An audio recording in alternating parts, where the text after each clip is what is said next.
Hola gente, te habla Joe Martínez, saludos y quiero que sepas que hoy vamos a seguir estudiando el libro de Hechos. Lo estamos haciendo capítulo por capítulo, versículo por versículo y estoy seguro que vamos a aprender juntos. Porque está basado en la palabra de Dios y la palabra de Dios es inigualable, es el libro más vendido del mundo. Y personas que quieran contrarrestar este libro, bueno, simplemente están desenfocados totalmente en la parte arqueológica, histórica, evidencia científica y para usted de contar. Es más, te digo que si existieron 40 personas que vivieron en diferentes épocas, en diferentes continentes y todos ellos tenían el mismo código para abrir una caja fuerte, ¿qué dirías? Entendiendo que miles de combinaciones existen para abrir una caja fuerte. ¿Y qué te dijera si 40 personas en diferentes épocas, sin haberse conocido, sin tecnología, tenían el mismo código? Eso es la Biblia. 40 personas escribieron este libro y todas ellas en diferentes épocas y continentes tenían una misma línea que era la vida de Jesús. Vamos con el capítulo 8, versículo 29 al 23 y estamos hablando de las diferentes cosas que el Espíritu Santo está haciendo. Esta conversión del hombre de Etiopía, que tenía mucho dinero, por cierto, y no le faltaba plata, y sin embargo, Felipe va a ser el hombre que Dios va a usar para este millonario de la época. Y el Espíritu dijo a Felipe, acércate y júntate a ese carro. Acudiendo Felipe, le oyó que leía al profeta Isaías y dijo, pero ¿entiendes lo que lees? Él dijo, ¿y cómo podré si alguno no me enseñare? Y rogó Felipe que subiese y se sentara con él. Y le rogó a Felipe, perdón, que subiese y se sentara con él. El pasaje de la escritura que leía era este: como oveja a la muerte fue llevado, y como cordero mudo delante del que lo trasquila, así no abrió su boca. En su humillación no se le hizo justicia, mas su generación, ¿quién la contará? Porque fue quitada de la tierra su vida.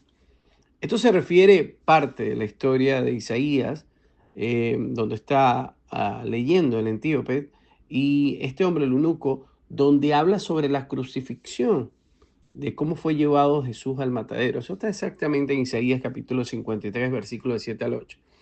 Y dice el versículo 34 y 35, respondiendo el eunuco, dijo a Felipe, te ruego que me sigas. ¿De quién dice el profeta esto? ¿De sí mismo o de algún otro? Perdón, corrijo, dice, te ruego que me digas, ¿de quién dice el profeta esto? ¿De sí mismo o de algún otro?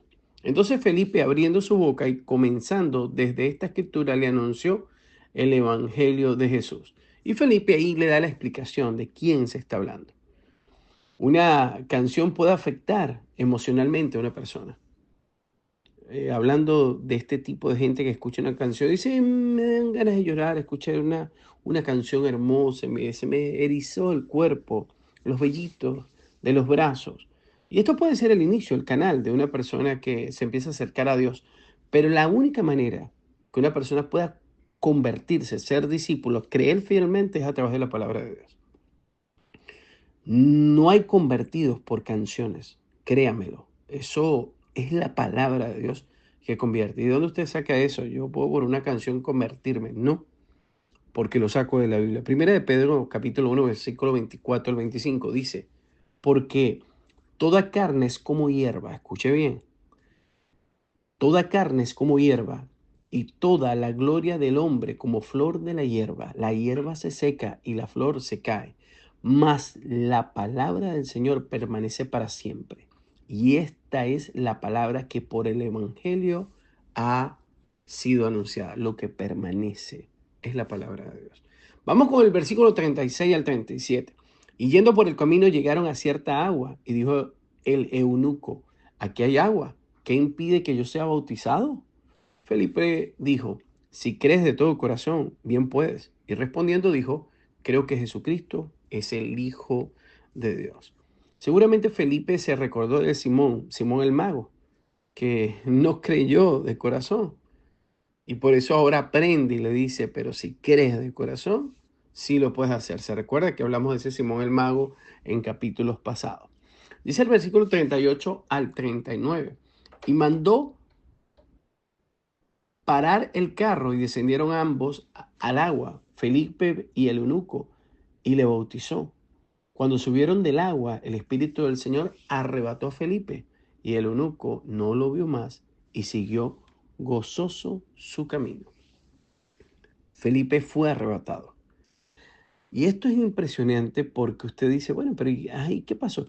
¿Quiere que sepa qué pasó con este eunuco? Mira, la primera gran iglesia no se fundó en Estados Unidos ni tampoco en Europa, ni en Latinoamérica, ni en Centroamérica. La primera y gran iglesia fue fundada en África. Hoy en día, los mayores avivamientos son de los africanos de este continente. Y mucho de esto se debe a que un hombre, el eunuco, empezó a hacer iglesia y levantó. Los historiadores alegan que este hombre fue usado para un gran movimiento en África que empezó y hasta hoy en día se ven grandes cosas. ¿Ha escuchado usted sobre la iglesia de Etiopía? Bueno, si lo ha escuchado, ya sabe de dónde viene. Y si no, hoy lo aprendimos juntos. Dice el versículo 40. Pero Felipe se encontró en Azoto y pasando anunciaba el evangelio en todas las ciudades hasta que llegó a Cesarea. Y así empezó a expandirse el evangelio. Dice el capítulo 9, versículo del 1 al 2. Saulo, respirando aún amenazas y muerte contra los discípulos del Señor, vino al sumo sacerdote y le pidió cartas para las sinagogas de Damasco, a fin de que si hallase algunos hombres o mujeres de este camino, los trajese presos a Jerusalén. Algunos hablan que Saulo fue el mayor enemigo de Jesús. Y aquí lo vemos, que está pidiendo hasta autorización para ir a Damasco, para seguir metiendo preso a los cristianos y aún así poder quitar la vida según el peso de la ley en ese tiempo. Y eso empezó la persecución y empezó también la expansión al mismo tiempo.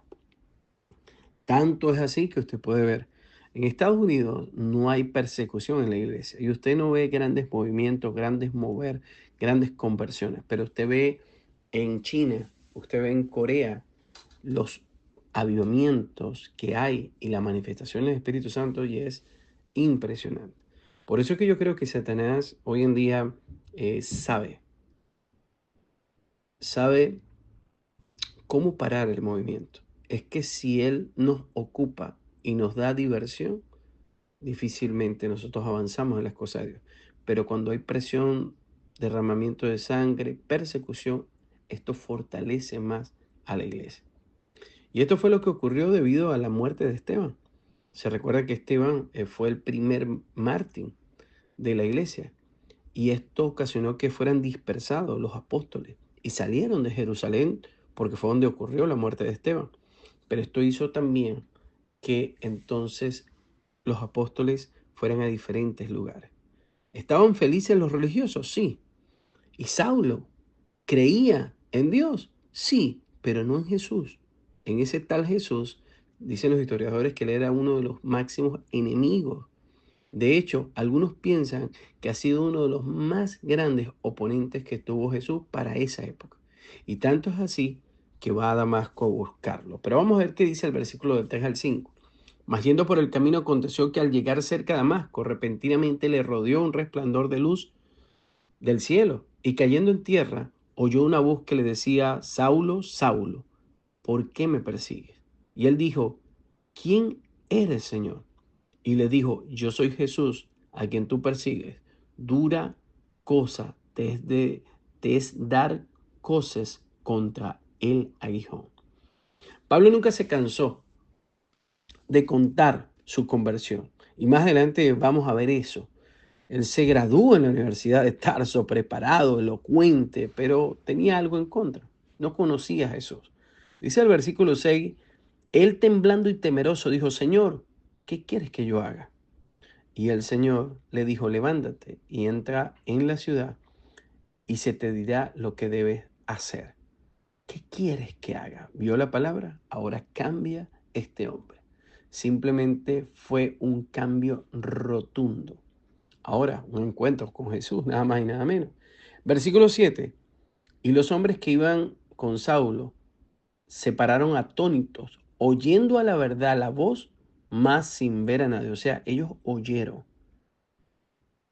Y usted más adelante va a ver que Pablo dice que ellos no oyeron. Y aquí usted puede encontrar una contradicción. Porque más adelante Pablo dice que ellos no oyeron. Es una de las cartas de Pablo. Pero el libro de Hechos fue escrito por Lucas. Y Lucas sí dice que oyeron. Ahora, ¿hay una contradicción? No. Recuérdese que oír no es lo mismo que escuchar. Pablo estaba haciendo referencia más adelante cuando ellos no escucharon, porque no entendieron esa voz. Así es como Esteban vio algo en el cielo, pero Saulo no lo vio. Se recuerda que Esteban, cuando estaba siendo apedreado, vio a Jesús sentado a la diestra, pero los demás no lo vieron. Es que cuando alguien escucha realmente con el Espíritu, vamos a encontrar, digamos, la verdad directa de nuestro Señor. Dice el versículo del 10 al 12. Entonces Saulo se levantó de tierra y abriendo los ojos no veía a nadie. Así que llevándole por la mano le metieron en Damasco, donde estuvo 3 días sin ver y no comió ni bebió. Dice el versículo 9, del 10 al 12. Había entonces en Damasco un discípulo llamado Ananías, a quien el Señor dijo en visión: Ananías. Y él respondió: heme aquí, Señor.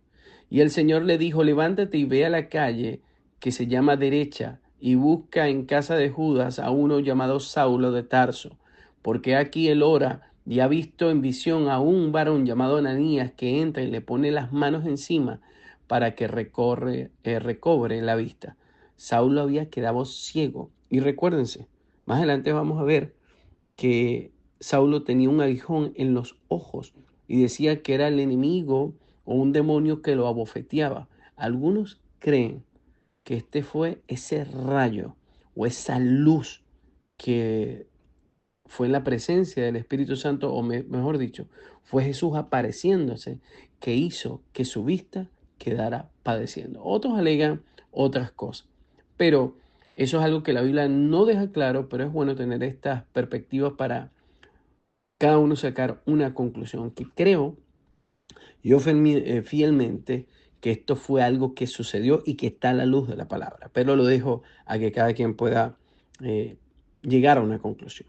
Entonces, Ananías respondiendo: Señor, he oído de muchos acerca de este hombre, cuántos males ha hecho a tus santos en Jerusalén. Y aún aquí tiene autoridad de los principales sacerdotes para prender a todos los que invocan tu nombre. Y el Señor le dijo: ve, porque instrumento escogido me es este para llevar mi nombre en presencia de los gentiles y de los reyes y de los hijos de Israel. Porque yo les mostraré cuánto les es necesario padecer por mi nombre. Y terminamos acá con dos propósitos por los cuales Pablo fue llamado. El primero, Pablo para ir a llevar a Jesús a quienes, a gentiles, a reyes y a los hijos de Israel, pero especialmente a los gentiles, vemos, y a los reyes, personas de la alta burguesía, pero también a los hijos de Israel en última instancia. Y el segundo propósito, su llamado fue sufrir por la obra de Dios. ¿No te has preguntado que muchas veces cosas que suelen pasar en nuestra vida que no entendemos, algunas con intención nuestra, otras sin intención, algún dolor que hayas estado pasando o que algo que te ha costado, nunca has pensado que esto puede ser por causa de la obra de Dios? Si ves cómo Dios ha usado a los grandes hombres y mujeres, pero también puedes ver que ellos también padecieron. Lamentablemente hoy estamos en días de creer que no tenemos que padecer, pero Pablo fue llamado a sufrir por la obra de Dios. ¿Te has preguntado sobre tu dolor si tiene que ver parte de un llamado? No lo sabemos. Lo que sí tenemos claro es que a Cristo se le cree en las buenas y en las malas.